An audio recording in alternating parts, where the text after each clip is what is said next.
You have probably been told what chili powder is. It is ground chili peppers, a red spice from Mexico made by crushing dried chilies into dust. That is the story on the jar. That is what the name tells you. But here is something that might surprise you. Chili powder is not one thing, it is a blend. Dried peppers are in there, yes, but so are cumin, oregano, garlic powder, and often paprika, mixed in specific ratios. And the man who invented that blend was not Mexican. He was German. He had never been to Mexico. He ran a cafe in small-town Texas, and he invented it because he was tired of telling customers that his best dish was not on the menu. His name was William Gebhardt. Born in Germany in 1875, he arrived in Texas at the age of 8, settling in a town called New Braunfels. German on the surface, Mexican just underneath.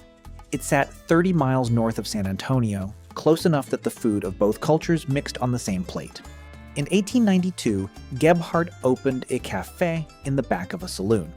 He cooked the dish everyone in South Texas knew as chili con carne, a beef stew thickened with dried peppers that ranchers and railroad workers ate by the bowl. His version became popular. Customers kept coming back for it. But there was a problem. Fresh chili peppers were only available a few months of the year. The rest of the year, Gebhardt could not serve his best dish. Imports from Mexico were expensive and unreliable. Chili was a summer food. And Gebhardt was tired of losing half his calendar to a missing ingredient. So he tried something simple. He dried the peppers in his oven, ground them in a hand-cranked coffee mill, and sealed the powder into small bottles.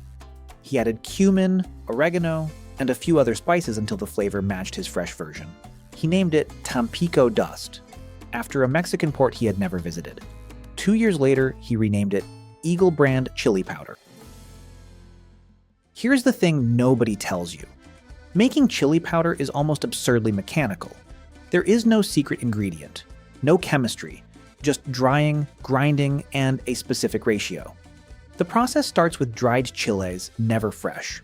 Fresh peppers contain around 80% water by weight, and water is what lets bacteria grow and flavor fade. Drying concentrates everything. A fresh poblano weighs about 50 grams.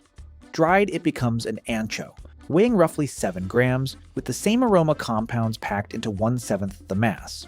3 chilies form the backbone of most American chili powder.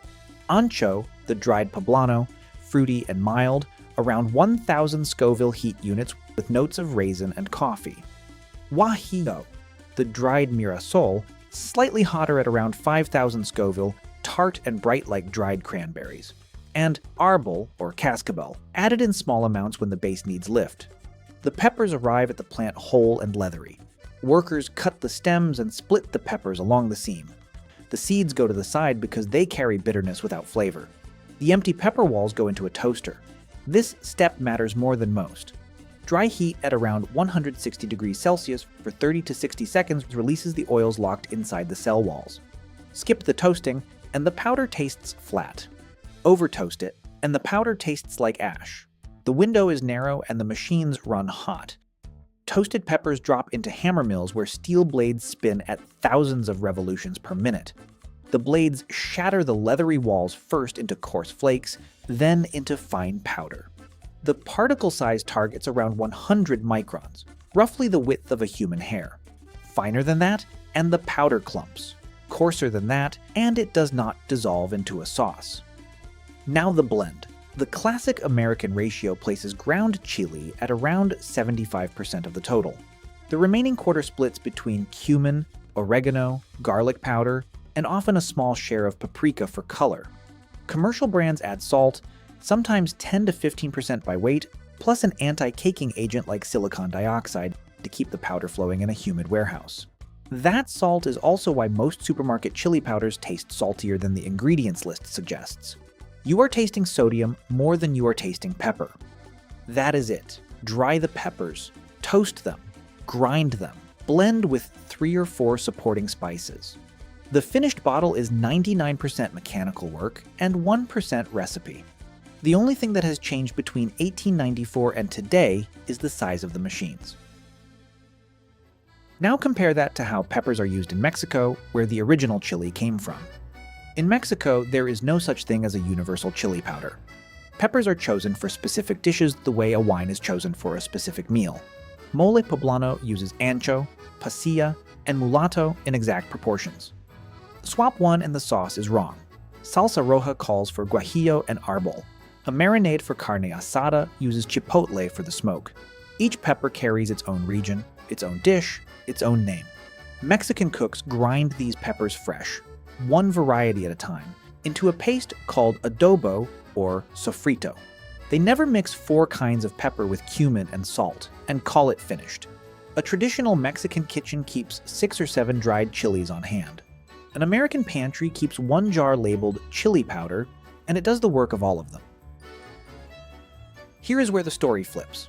The dish Americans call chili con carne, the thick red beef stew, is not Mexican food. It was never Mexican food. Mexicans eat tacos, moles, pozole, and hundreds of dishes, but you will not find a bowl of Tex-Mex chili on a traditional menu in Mexico City. In 1959, a Mexican dictionary officially defined chili con carne as a detestable dish passing itself off as Mexican, sold from Texas to New York.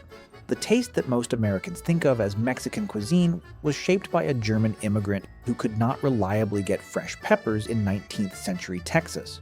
His workaround became the flavor of a cuisine he did not come from.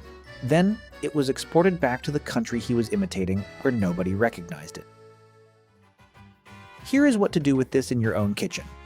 Next time a Mexican recipe, a real one from a family cookbook or a grandmother's notes, calls for ancho chile, do not reach for the jar labeled chili powder. You would be adding cumin, oregano, garlic, salt, and paprika to a sauce designed around a single clean flavor. It will not taste wrong. It will taste like something else entirely. Tex-Mex, not Mexican. Look for bottles labeled pure ancho chile or pure guajillo chile. They sit on most grocery spice shelves, right next to the standard chili powder, 30 to 50% more expensive. That is what a Mexican recipe is actually asking for.